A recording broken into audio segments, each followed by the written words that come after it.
It began like any ordinary morning. The sky was clear, the sun rose slowly over the horizon, and people in different parts of the world followed their daily routines without any idea that their lives were about to change forever. Children rushed to school, workers filled the streets, and the world felt calm. But then something unusual happened, first in Tokyo, then in London, New York, Cairo, and Rio. People noticed the daylight dimming, not because of clouds or a storm, but because of something much stranger. A shadow moved across the sun, wide and smooth, as if something gigantic had silently entered Earth's skies. Within minutes, television screens, mobile phones, and radios across the globe were interrupted by emergency alerts, but none of them came from Earth's own systems. Instead, a new voice filled the air, a deep, metallic, echoing voice, speaking in perfect translation in every known human language. It spoke slowly, without emotion. "Your world is now under our protection. You will not resist. Surrender peacefully and you will survive." As the voice faded, people everywhere looked up and saw them for the first time. Massive alien warships floated above every major city, their hulls dark silver and completely silent, with no engines, no wings, just smooth ovals of metal covering the skies like enormous stones suspended by invisible threads. They were so big that they blocked out the sun in some places entirely, turning noon into twilight. In government offices, military command centers, and underground bunkers, Earth's leaders tried to understand what was happening. There had been no warning, no sign, no signal of any kind. The Velcaran fleet had arrived without a sound, without firing a single shot. Panic spread quickly as news anchors struggled to remain calm. All human defenses missiles, fighter jets, satellites were locked down, held in place by invisible energy fields the aliens had activated the moment they arrived. Scientists and military experts were shocked. These invaders had technology that humans couldn't understand, let alone counter. In a hidden facility deep beneath the Rocky Mountains, a group of the world's top scientists, military officers, and engineers gathered around screens showing every ship in Earth's orbit. Some of them whispered in fear, while others stared in silence. But a few, just a few, did not panic. They had expected something like this. For decades, a small group of experts had worked in secret under a global alliance. While the world fought over politics and power, these scientists focused on something else: survival. They had prepared for the day humanity might be visited or invaded. They had called it the Global Defense Protocol, and though most governments never believed in it, the protocol was still built in secret using the most advanced knowledge Earth had. The aliens, powerful as they were, had no idea what Earth was truly hiding. Back in orbit, the Velcaran leaders began to scan the planet. Their sensors found no large-scale energy weapons, no interstellar ships, no signs of space warfare. In their eyes, Earth was weak and unarmed, and the humans were nothing more than a primitive species waiting to be ruled. On board the lead Velcaran flagship, Commander Kazari stood tall in front of his officers. With golden armor and eyes like burning metal, he looked proud and certain of his victory. "They do not resist," he said calmly. "They are already ours." His officers nodded, convinced the humans would beg for peace within hours. But down on Earth, something unexpected began to happen. In cities like New Delhi, Johannesburg, Moscow, and Buenos Aires, power flickered for a moment and then fully shut off. The same happened in dozens of other places around the world. Traffic lights went dark, mobile signals disappeared, and even military systems went silent. At first, people feared the aliens had done it. But then the scientists watching from underground bunkers smiled. It was not the aliens. It was Earth's own systems going into lockdown, hiding, moving into ghost mode, as instructed by the ancient protocol. Across the globe, secret systems activated that had never been used before: hidden quantum computers, cloaked satellites, and invisible field generators. No one else had ever seen them before. The Velcarans had no idea. Slowly, Earth began to vanish from their scanners. It was as if the entire planet was fading away, not physically, but from their technology's view. Kazari frowned for the first time. He ordered more scans, more power, more pressure. But nothing worked.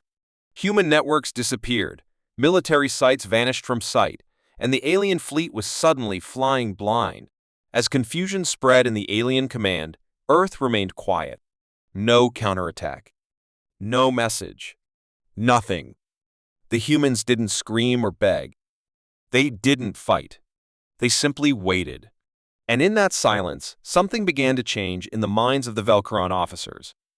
This was not fear from the humans, it was control. Kazari barked orders, trying to show strength, but the cracks had begun to show. His second-in-command leaned forward and whispered, "Sir, what if they are not as weak as we thought?" But Kazari ignored him. Above the earth, tension rose like a storm. And then it happened. Without warning, without light, without sound, one of the Velcaron warships, nearly a kilometer long, suddenly went dark. Every screen, every system, every function failed at the same time. It floated for a moment like a dead leaf in space, and then vanished. Not exploded, not destroyed, simply gone. The Velcaron fleet stopped moving. In that terrible silence, the voice returned. It was not loud. It was not angry. It simply spoke, soft and calm, in every Velcaron ear at once. You were warned. The fleet had come expecting an easy victory. Instead, they had found something else, something far more dangerous than they had imagined. Earth had turned dark, but it was not because of fear. It was the calm before something ancient, hidden, and unstoppable began to rise. Panic rippled through the Velcaron fleet as they stared at the empty space where one of their largest warships had just been.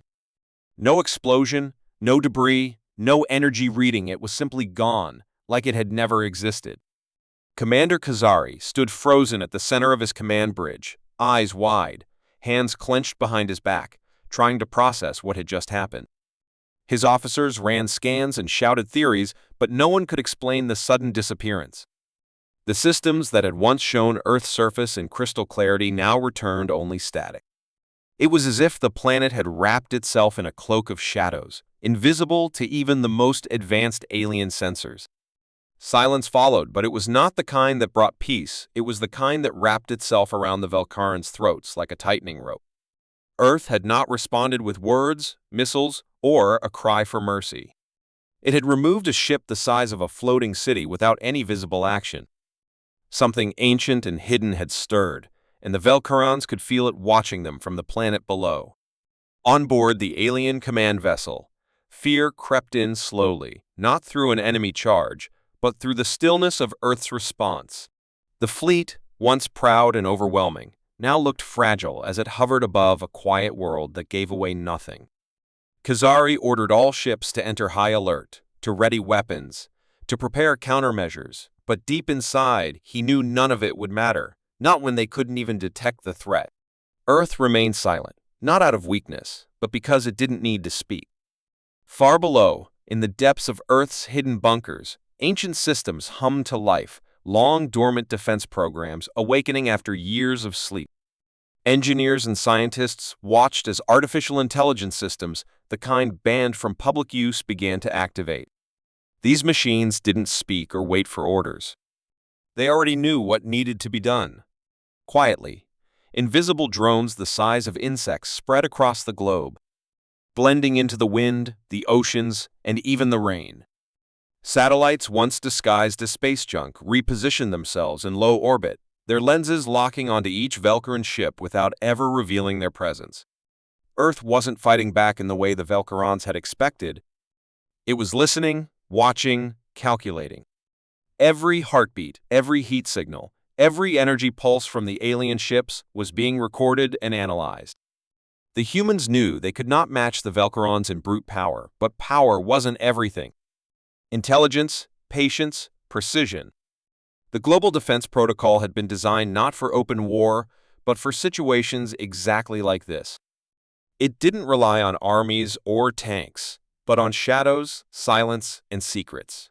In hidden command centers, human generals stood beside scientists and AI interfaces, all waiting for the same thing, not orders, but patterns.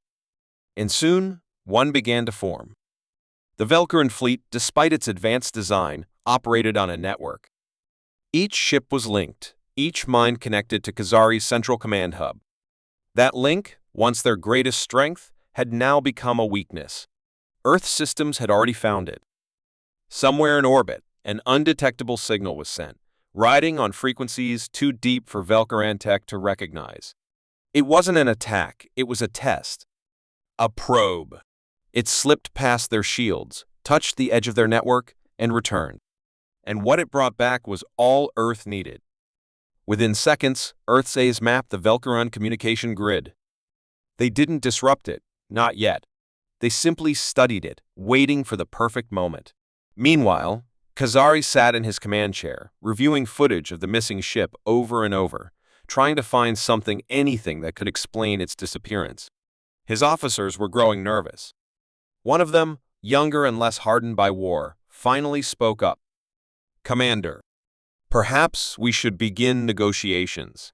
The room fell silent, and Khazari slowly turned toward the officer, eyes like frozen steel. "We do not negotiate with primitives," he said, but the words felt weaker than before. As he dismissed the suggestion, an alert rang out, a silent one, meant only for him. Another ship had gone offline. No warning, no signal, just gone. And still, Earth said nothing. No message, no display of power. The humans didn't want to impress or threaten. They wanted the Velcarans to feel the unease growing in their chests, the doubt spreading in their minds. And it was working. Across the Velcaran fleet, officers began whispering about ghosts, about silent weapons, about the possibility that Earth was not what it seemed.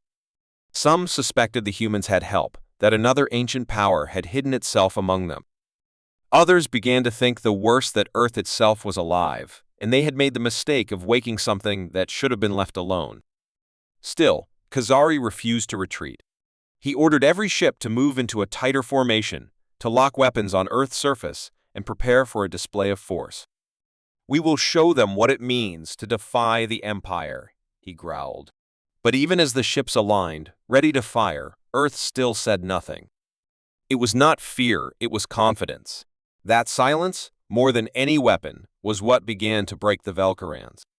The absence of panic, the lack of resistance, the quiet focus. Earth was not behaving like a planet under attack. It was behaving like a predator, waiting for the perfect strike. Khazari raised his hand to give the final command: one shot, one blast, a message to the humans that resistance was useless. But before his words could leave his mouth, the lights across the command ship flickered. The screens flashed. The systems rebooted. And the voice returned. Not human. Not alien. Something else. Something older. It echoed across every Velcaran ship, even the ones that had already vanished. "This is not your galaxy," the voice said, calm and cold. "You were warned. Now you will learn." And just like that, all weapons across the Velcaran fleet powered down. Not destroyed, controlled. Hijacked. The same network they relied on had been turned against them. Their own systems obeyed new commands. Earth's silent response had ended. Now, the real answer was beginning. And for the first time since they had arrived, the Velcaran Empire realized they were not the hunters, they were the prey.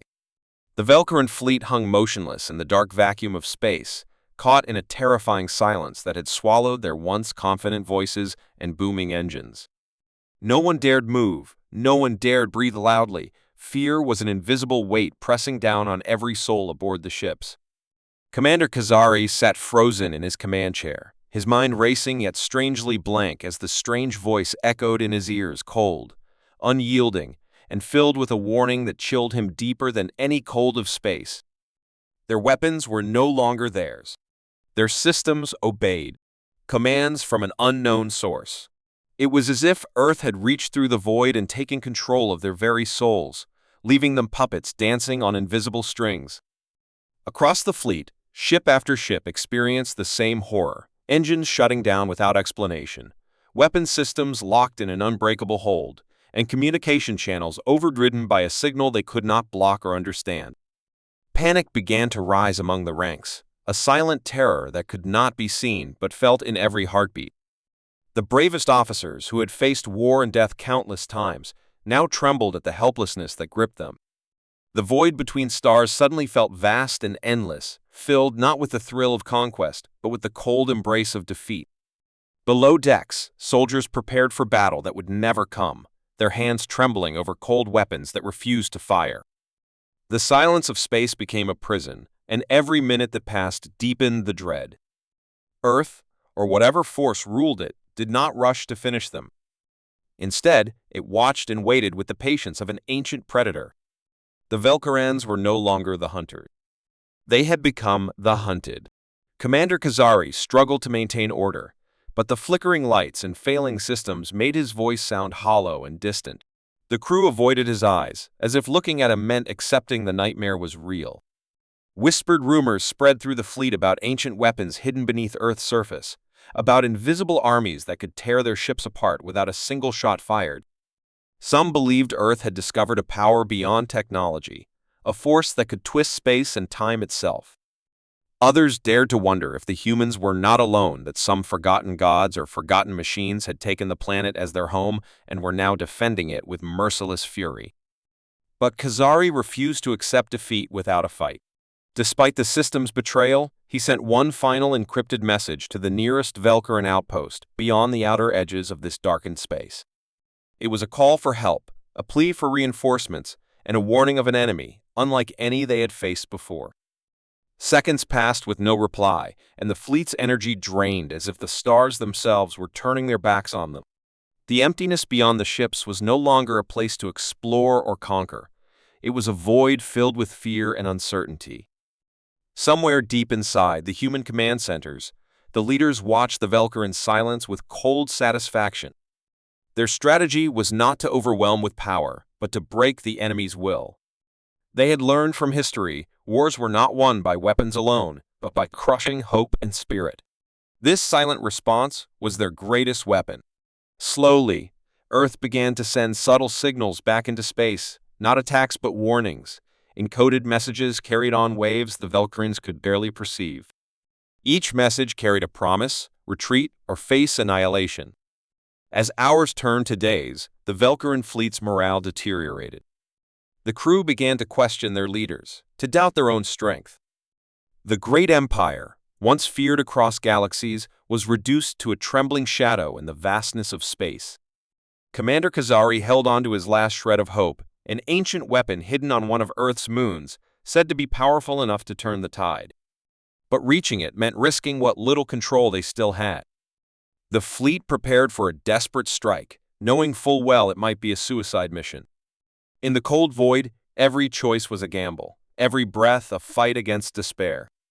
And as the humans continued their silent watch, the fear in the void grew, an unseen force tightening its grip on the hearts of those who had come to conquer, now struggling simply to survive. The silence in the Velkaran fleet was broken not by explosions or battle cries, but by a strange, calm signal that swept across their systems like a cold wind from the depths of space. Commander Kazari's eyes widened as the controls flickered again, this time revealing something no one expected: a vast shadow moving across the stars. Not a ship, but something far greater, something Earth had unleashed to send a clear message. The great sphere of energy appeared just beyond their formation, humming with power beyond understanding. It was not a weapon fired, but a demonstration of power so overwhelming that it froze every crew member in place.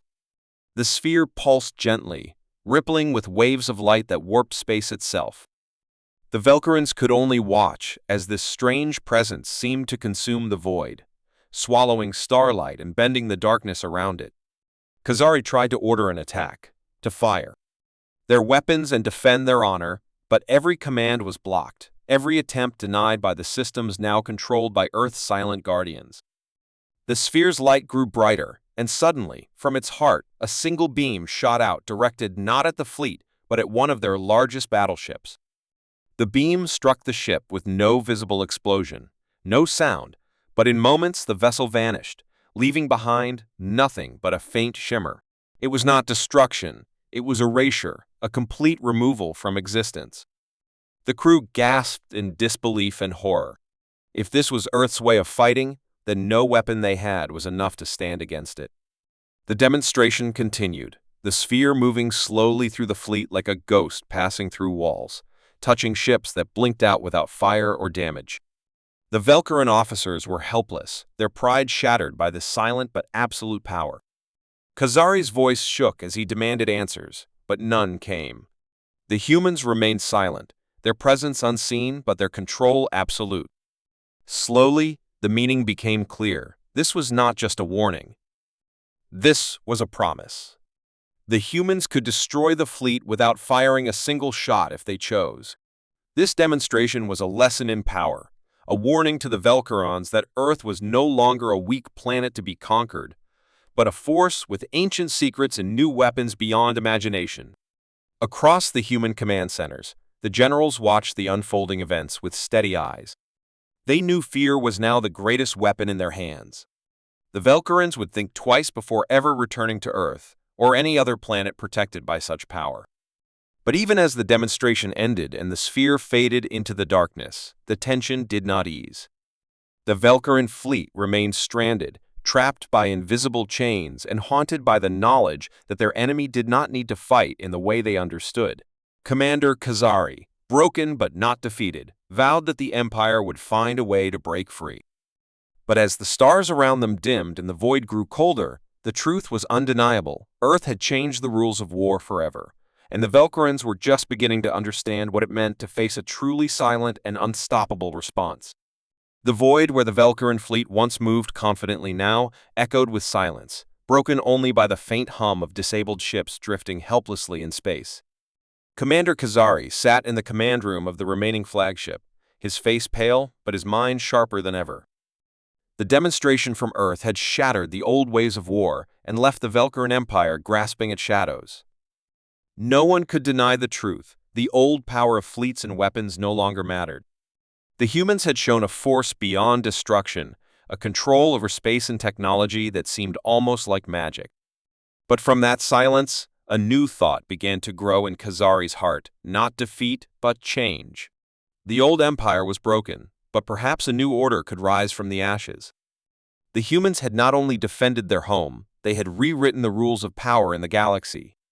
Messages from Earth continued to arrive, calm but firm, promising peace if the Velkarans withdrew and accepted this new reality. The humans did not seek endless war, only survival and respect. The Velkarans faced a choice: resist and vanish like those ships erased in the demonstration, or learn to live under a new order where Earth was a guardian of a new balance. Across the battered fleet, whispers began about peace talks, about alliances, about a future that was uncertain but not hopeless. Khazari's advisors debated fiercely, some wanting to fight on, others realizing the futility. Slowly, a plan emerged, not of conquest but of negotiation. Earth's silence had been a weapon, but now it could be a bridge. The Velkarans sent envoys to Earth's orbit, traveling through the cold emptiness with hope and fear intertwined. The humans, watching from below, awaited the moment with steady resolve. On Earth, leaders spoke not of victory, but of responsibility to guide the galaxy toward a future without endless bloodshed. The demonstration had been a warning, but also a promise, that power without mercy would not rule, but power with wisdom might create peace. As the Velkaran envoys landed on Earth, they saw not enemies but guardians ready to build something new. The scars of war were deep, but so was the chance for change. Commander Khazari, once a proud warrior, now stood at the edge of history, ready to accept a new order that would challenge everything they had known. The galaxy would never be the same, for humanity had risen not just as fighters, but as protectors of a fragile peace. And in that fragile moment, the future began not with destruction, but with hope, as Earth and the Velkarans took the first steps into a new era where strength was measured not in weapons, but in the courage to change.